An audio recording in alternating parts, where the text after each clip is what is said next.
Ocean gate की Titan submarine ने अपना सफर कनाडा के सेंट जॉन पोर्ट से शुरू किया। जिस लोकेशन पे इसको ओशन के अंदर डाइव करना था, ये सेंट जॉन से 700 किलोमीटर दूर नॉर्थ अटलांटिक ओशन में वाक़ है और इसी पॉइंट पर ठंडे पानी के नीचे ओशन की गहराइयों में टाइटैनिक का शिप रेक भी मौजूद है। सैटरडे 17 जून 2023 को ये सफर शुरू किया गया और प्लान के मुताबिक अगले दिन संडे को सुबह 8 बजे टाइटन को पानी में उतारा जाना था। आपको यहाँ बताते चलें कि डाइव से पहले टाइटन में एक मसला नोटिस किया गया था, लेकिन उसके बावजूद भी अपनी जान दांव पर लगाकर इसको ओशन में उतार दिया गया। वो क्या मसला था और आखिर पता होने के बावजूद भी ये खतरा क्यों मोल लिया गया? ज़ेम टीवी के वीडियोस में एक बार फिर से खुशामदीद। नाज़रीन, इस सफर में टोटल 5 लोग मौजूद थे, जिसमें एक्शन एविएशन के फाउंडर हार्निश हार्डिंग भी मौजूद थे। इन्होंने जेफ बेजोस के साथ स्पेस में भी ट्रेवल किया था। दूसरे नंबर पे स्टॉकटन रश, जो ओशन गेट के CEO भी थे। ये अमेरिकन कंपनी ओशन टूरिज्म के लिए सबमर्सिबल्स फराहम करती है। तीसरे नंबर पे 77 साला पॉल हेनरी थे, जिन्होंने पहले भी टाइटैनिक को विजिट किया था। ये शिप रेक के एक्सपर्ट थे और इनको टाइटैनिक के बिखरे हुए पार्ट्स की काफी जानकारी थी। और आखिर में पाकिस्तानी बिजनेस टाइकून शहजादा दाऊद अपने बेटे सुलेमान के साथ इसी सबमरीन का हिस्सा थे। 17 जून को डाइव करने से पहले हार्निश हार्डिंग ने इंटरनेट पे अपना आखिरी पोस्ट किया था। उनका कहना था कि शदीद सर्द मौसम की वजह से उनकी डाइव डिले हो गई है। कल सुबह को जब थोड़े वक्त के लिए मौसम बेहतर होगा तो हम डाइव कर जाएंगे। ये 5 लोग अपना शौक पूरा करने के लिए मशहूर ज़माना टाइटैनिक का मलबा देखने जा रहे थे। 1912 में डूबने के बाद अगले कई सालों तक इसको तलाश करने की कोशिशें जारी रहीं, लेकिन अटलांटिक ओशन की हार्श कंडीशन के बायस ये काम इतना आसान नहीं था। फिर 1985 में जाकर आखिरकार ओशन फ्लोर पे RMS टाइटैनिक का मलबा मिल ही गया। टाइटैनिक अपने पीछे इतने सवालात छोड़कर गई थी कि अब इनके जवाब तलाश करने का वक्त आ चुका था। दर्जनों एक्सपीडिशंस अरेंज किए गए, जिसमें अलग अलग कंट्रीज के एक्सपर्ट्स और रिसर्चर्स ने टाइटैनिक शिप रेक का रुख किया। Canadian film maker James Cameron ने 1995 में टाइटैनिक के मलबे के दर्जनों दौरे किए और फिर 1997 में टाइटैनिक मूवी रिलीज की गई। रही सही कसर टाइटैनिक मूवी की कामयाबी ने पूरी कर दी। इसने इतनी धूम मचाई कि अब टाइटैनिक के मलबे को खुद जाकर देखना करोड़ों लोगों का ख्वाब बन गया।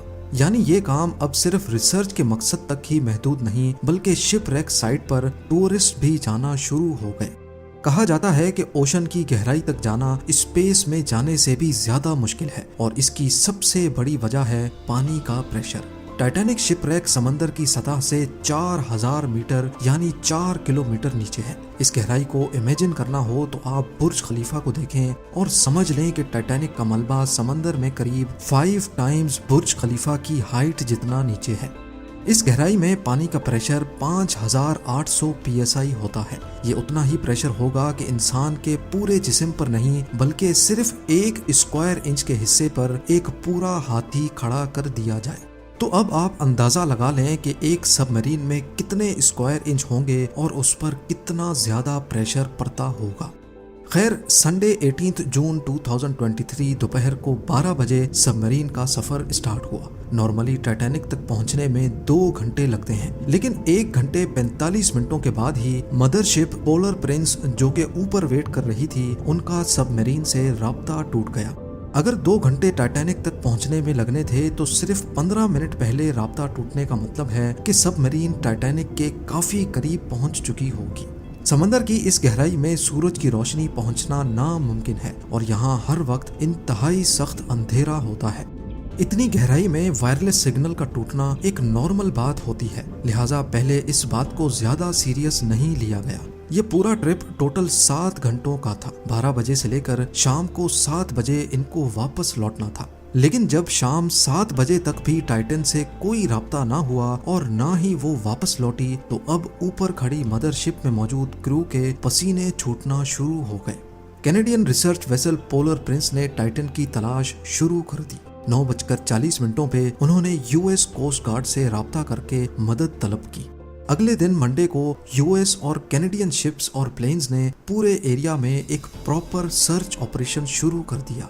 उन्होंने सिर्फ समंदर की सतह पर ही नहीं बल्कि सोनार स्कैनिंग की मदद से पानी के अंदर भी अपनी तलाश जारी रखी। इस एरिया में जो कमर्शियल वेसल्स थीं उनको भी ऑर्डर दे दिया गया कि वो अपनी आंखें खुली रखें।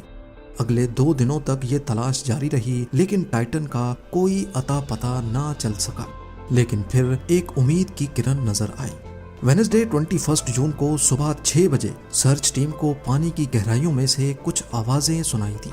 ये आवाजें अंडर वाटर रेडार्स की मदद से सुनी गई थी। फौरन आरओवीज को आवाज की डायरेक्शन में भेजा गया, लेकिन इस बार भी टाइटन की कोई खबर ना मिली। अब टाइटन को हमेशा हमेशा के लिए खो देने का डर बढ़ता जा रहा था, क्योंकि सबमरीन में जितना ऑक्सीजन था वो सिर्फ 96 घंटे या फिर 4 दिनों तक का था, और इस वक्त तक 4 में से 3 दिन गुजर चुके थे। लेकिन यूएस, कनाडा और फ्रांस की सर्च टीम्स ने हिम्मत नहीं हारी। थर्सडे 22 जून को दोपहर 12 बजे आरओवीज को टाइटैनिक के मलबे के पास भेजा गया। वहां पहुंचकर जो देखा गया वो वाकई दिल दहला देने वाला मंजर था। 3:48 PM पर आरओवी, जो कि टाइटैनिक के मलबे के पास पहुंच चुकी थी, उसने टाइटन की दुम का एक हिस्सा टाइटैनिक से सिर्फ 1600 फीट दूर पड़ा हुआ देखा। जो देखने गई थी टाइटैनिक के मलबे को, अब उसका मलबा ही पूरी दुनिया में हेडलाइंस बन गया। इसका सिर्फ एक ही मतलब है कि सबमरीन पानी का प्रेशर बर्दाश्त ना कर सकी और समंदर की गहराइयों में ही फट गई।